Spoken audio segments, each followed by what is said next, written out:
Now, ladies and gentlemen, this is Dr. Lewis from the Health and Wellness Spot. We have talked about type 2 diabetes. We have understood the cause. We've understood the symptoms. And now we know how to handle the cause instead of fixing the symptoms. However, when you're newly diagnosed with type 2 diabetes, one mistake that we always do is to own the disease. You start saying, I am diabetic. No, you're not diabetic. You were diagnosed with diabetes. Because once you own that disease, there is no chance that you will be working to survive or to get out of that mess. So stop owning diseases. Diabetes is not your diabetes. It is not my diabetes. No. Diabetes is a condition that is reversible. Therefore, don't own it, because once you own it, it is difficult to reverse. So therefore, you just diagnosed with diabetes. Okay? Now, that aside, we have all these social media platforms, and everybody is trying to preach a different gospel about diabetes type 2 and how to recover from it. And this gentleman today, actually a special dedication to those people who are diabetic. If you've just been diagnosed with diabetes, you're either on medication or you just want to initiate therapy. Or rather, if you want to help yourself or to prevent yourself from getting to type 2 diabetes, there are things that you can do.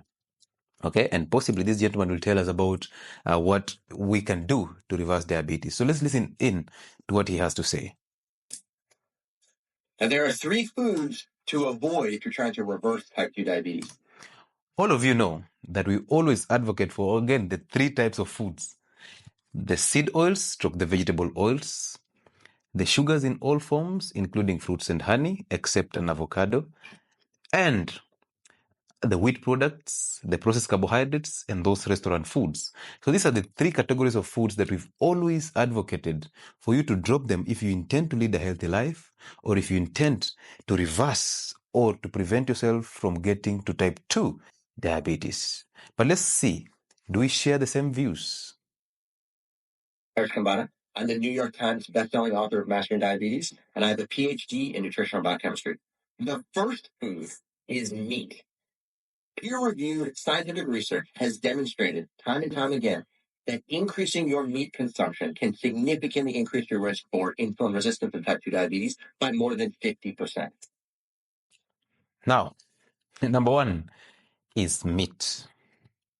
Some truth in this, because the body does not know how to store protein. Unfortunately, most of the guidelines, most of the associations that actually advocate for you dropping meat, and red meat for that matter, I would love him to be very specific. They are actually telling you that red meat will cause cancer and red meat can predispose you to gout or diabetes.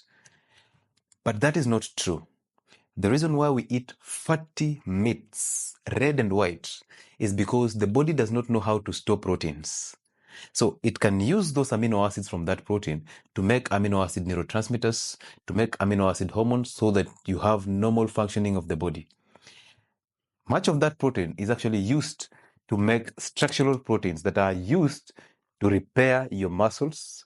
Maybe when you went to the gym and you got the muscle tears, where you're doing an activity and the muscle were tearing, and that is the work of protein. Bodybuilding, to go and fix those muscles that have been torn, so that you get to lift heavier the next time you're lifting.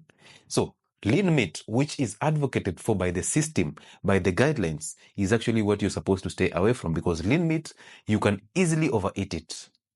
And therefore, excess of it will be converted to glucose, because the body does not like to store protein. It doesn't know how to store it. So once it has fixed the system using the amount that it requires from the protein, excess of that amino acid is actually converted to glucose. And that can spike your blood glucose levels. That can spike your insulin. And then this is then stored into the cells as fat. So for the lean protein, correct.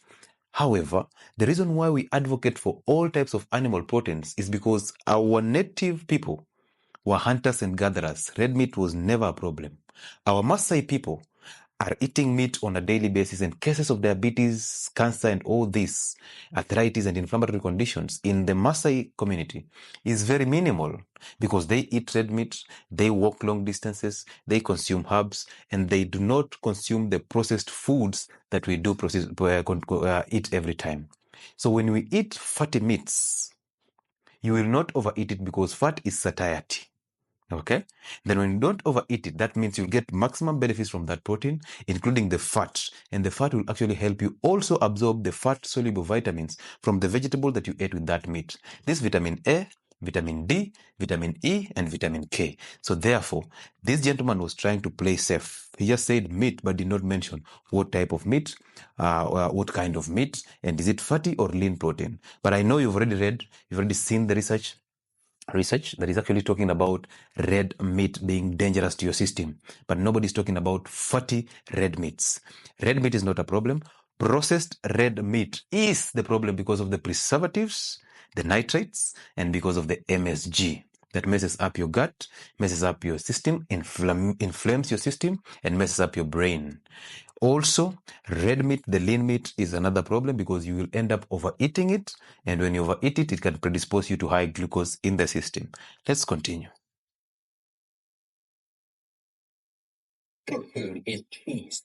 Cheese contains a significant amount of saturated fat. And saturated fat is the one nutrient that can induce insulin resistance more so than any other nutrient, including sugar. Now, that is a lie.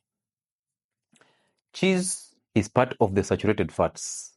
Now, this is a gentleman who is actually a New York best-selling author of the book Mastering Diabetes. Number two, this gentleman has a PhD in nutrition and biochemistry. But this is the same gentleman that goes ahead and tells you that saturated fats are a problem when you are type 2 diabetic. Now, all of you have been avoiding the saturated fats, the ghee, the tallow, the cheese, the butter, the coconut oil. You have been avoiding it all through.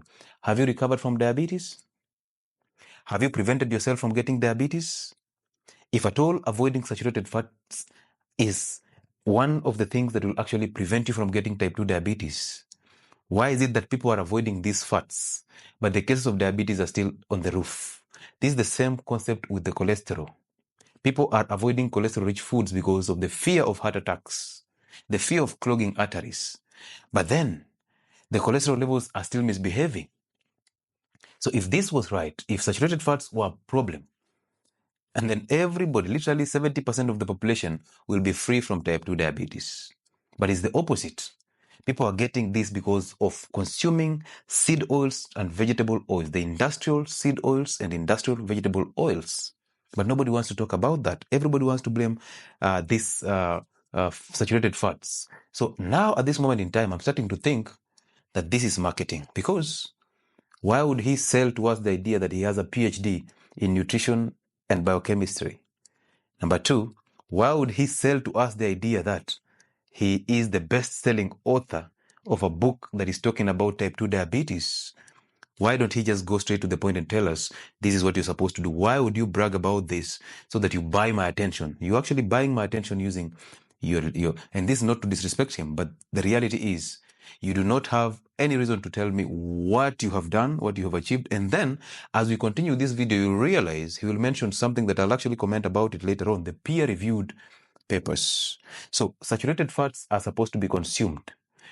Fat will never make you fat. You need that fat to lose weight. You need that fat to help you reverse insulin resistance, because when you eat fat, it is the only food that cannot spike your insulin levels. Therefore, you are safe when you're eating fats. So saturated fats, cheese should be consumed. Butter, ghee, tallow, coconut oil, lard, all this should be consumed. Just remember this, that is from New York. And the American Heart Association is an organization that actually supports the use of seed oils and vegetable oils as healthy. Now you know where we're headed to. So be always listening keenly to what they say. So let's hear number 3 food that he's mentioning. Is oil. When you increase your oil intake, a small amount of oil can go a long way in increasing your total fat content, and that right there can induce insulin resistance, which then predisposes you to prediabetes and type 2. Good. He mentioned oil. So number 1 was meat. Number 2 was cheese. And number 3 is now the oils. But listen to this. This gentleman is playing very safe. He did not mention the type of oil. Extra virgin olive oil is a good oil for consumption. So is he talking about extra virgin olive oil? As long as you do not hit it to higher temperatures, extra virgin olive oil is still good for consumption. Is he mentioning seed oils? Why is he playing safe? Like why? Why is he telling us just oil? Which oil are we talking about? Remember, in number 2, he actually demonized the saturated fats. So, but he's not mentioning directly the seed oils or the vegetable oils. So which oils is he talking about? So when you're a diabetic person, you're trying to recover, you're wondering now which oil am I supposed, should I throw away the macadamia oil? Should I throw away the extra virgin olive oil? Which oil should I take? And he's actually saying small amounts of the oils will predispose you to type 2 or pre-diabetes. Now you start wondering, how much is this small oil? How much is that? And I'm starting to think that this is a marketing strategy, and forgive me if I'm overthinking, but let's just finish it up. For tips like this, click the link in our bio and subscribe to the channel, and we'll see you soon. Good. Click in the link in the bio and subscribe to the channel, which is okay. To market your channel is nothing bad about that. But when he mentioned peer-reviewed papers, that's when I knew we have gone south, because 98% of researchers agree or conform to whoever funded their research. Now, you can never do a research and be funded, and then you talk against whoever funded that research. Is it the reason why we are shallow here? Is it the reason why we're just mentioning oils, cheese, saturated fats, all this? And there's no way. Fat is the only macronutrient that does not spike insulin levels. Protein spike insulin levels at a later stage when you absorb it and you convert it into glucose. Carbohydrates are known to be the super spikes of insulin in your system, causing insulin resistance and type 2 diabetes. Fruits are part of that list that will cause you insulin resistance through a fatty liver. Same to alcohol. Same to processed foods. But saturated fats do not cause you any harm at all, because 1, they provide you with energy. Number 2, they provide you with cholesterol, and you need cholesterol to fix inflammation that is actually caused by those 3 foods that we mentioned: seed oils, wheat products, and sugar. So this gentleman has mentioned meat, problem. Has mentioned cheese, problem. He has mentioned oils, problem, but he did not mention which type of oils. Therefore, be always very keen when you're listening to people who are actually trying to sell you the agenda, a certain agenda. Always be very keen when somebody is trying to buy your attention by telling you their papers, when they're trying to tell you the new research, the new guidelines, the this and that, I am this and that. Please, these people are smart. Okay, these people are very smart. So yes, you can click in the link in that bio and go and watch those videos and enjoy them. But always open your third eye and always know that anytime something is being marketed to you, you have to question it deeply. So for you to prevent type 2 diabetes, consume saturated fats, including cheese. Eat meat, make it fatty, red and white, eat them in plenty. Number 3, drop all the seed oils and the vegetable oils and consume saturated fats. Use them for cooking. This is the ghee, this is the tallow, this is the coconut oil, this is the lard. All of them, enjoy them in plenty. That is my take.